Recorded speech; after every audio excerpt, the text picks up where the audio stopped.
ধানের সিজন চলছে, আমন ধান, মাজরা পোকার ব্যাপক উৎপাত। এই রকম একটা মোমেন্টে আমরা কি চাইবো, যে একটা ওষুধ, এমন একটা ইনসেকটিসাইড বা কীটনাশক আমাদের দরকার, যেটাতে প্রয়োগ করলে ধানের আমাদের ম্যাক্সিমাম পোকামাকড়গুলো আমরা মারতে পারবো। তো এই রকম একটা গুরুত্বপূর্ণ বিষয় আছে। প্লাস অন্যান্য সবজি ফসল থেকে শুরু করে সমস্ত রকমের শস্য, সবজি, কন্দ জাতীয়, আখ ইত্যাদি সমস্ত রকম ফসলে কীটদেরকে নাশ করার জন্য আমাদেরকে এই দুটো প্রোডাক্টই কিন্তু আমরা ব্যবহার করতে পারি। তবে কিছু কিছু বিশেষত্ব অবশ্যই আছে, সেগুলো নিয়ে একটু বলি। এই যে ম্যাক্সিমাম আমরা দেখছি যে ওষুধটা বেশি চট করে কাজ হয়, সেই ওষুধটার দিকে কিন্তু আমরা সকলে ছুটি। তার মধ্যে বর্তমানে নাম্বার 1 পর্যায়ে যেটা রয়েছে সেটা হচ্ছে যে হামলা 550, সাইপারমেথ্রিন এবং ক্লরপাইরিফসের কম্বিনেশন। এই হামলা 550 হচ্ছে অর্গানোফসফেট গ্রুপের একটা ব্রড স্পেকট্রাম পাইরিথ্রয়েড গ্রুপের একটা কীটনাশক।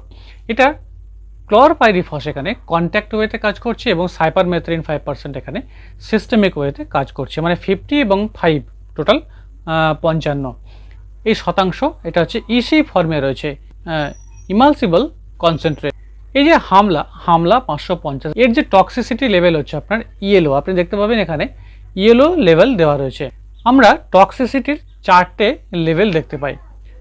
একটা হচ্ছে, প্রথমটা হচ্ছে লাল বা রেড লেভেল, যেটা হচ্ছে সব থেকে বেশি এক্সট্রিমলি টক্সিসিটি রয়েছে যার মধ্যে।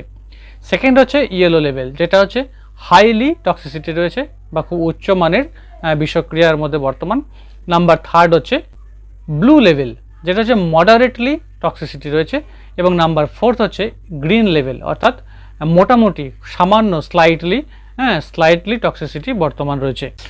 তো সেদিক থেকে আমরা যদি দেখতে চাই, এখানে হামলা 550 হচ্ছে আপনার ইয়েলো লেভেল বা হলুদ লেভেলের রয়েছে, মানে একেবারে যাকে বলে হাইলি টক্সিসিটি, উচ্চ মানের বিষক্রিয়া সম্পন্ন। হামলা প্রয়োগ করার পর মোটামুটি সবজি ফসলে 15 দিন কোনো ফসল আপনি খেতে পারবেন না, তাহলে কিন্তু বিষক্রিয়া সৃষ্টি হবে শরীরের মধ্যে। এটা কিন্তু খেয়াল রাখতে হবে। আর যদিও এই হামলা প্রয়োগ করলে আপনি ম্যাক্সিমাম জ্যাসিড, অ্যাফিড, থ্রিপস থেকে শুরু করে বোল ওয়ার্ম, চিউইং এবং সাকিং যাবতীয় পেস্ট রয়েছে, যেমন সাদা মাছি থেকে শুরু করে আপনার শোষক পোকা থেকে যে কোনো ধরনের শোষক পোকা, সেটা বিপিএইচ হতে পারে, বা আপনার হোয়াইট ব্যাক যেগুলো রয়েছে সাদা শোষক পোকা।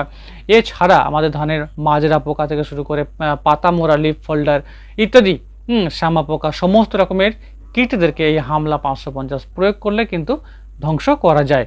এছাড়া অন্যান্য ফসলের আখের যেমন কাণ্ড ছিদ্রকারী পোকা, বেগুনের বা অন্যান্য ফসলের কাণ্ড ছিদ্রকারী, ফল ছিদ্রকারী পোকা, ফল ছিদ্রকারী যে মাছিগুলো রয়েছে সমস্তগুলোকে কিন্তু নষ্ট করতে এই হামলা 550 ভীষণভাবে আমাদেরকে হেল্প করে।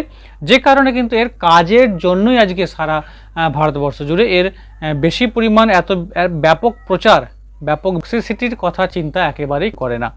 আর এই কীটনাশকটা একটা বিকট গন্ধযুক্ত কিন্তু কীটনাশক, এক জায়গায় স্প্রে করলে আশেপাশে মোটামুটি এর দুর্গন্ধ ছড়িয়ে যায়। আমরা এই হামলাকে সকাল বিকেলে স্প্রে করতে পারি। সকালে স্প্রে করলে কি হয়, একটা জিনিস ক্ষতি হয়, যে আমাদের পরাগ মিলনকারী মৌমাছিগুলোকে কিন্তু এরা মেরে ফেলে। সেক্ষেত্রে আমাদেরকে চেষ্টা করতে হবে যে এইগুলোকে বাঁচিয়ে রেখে দিনের অন্য সময়টা বিকেলের দিকে স্প্রে করলে সব থেকে ভালো হয়, যখন মোটামুটি একটা ঠান্ডা আবহাওয়া বিরাজমান থাকে।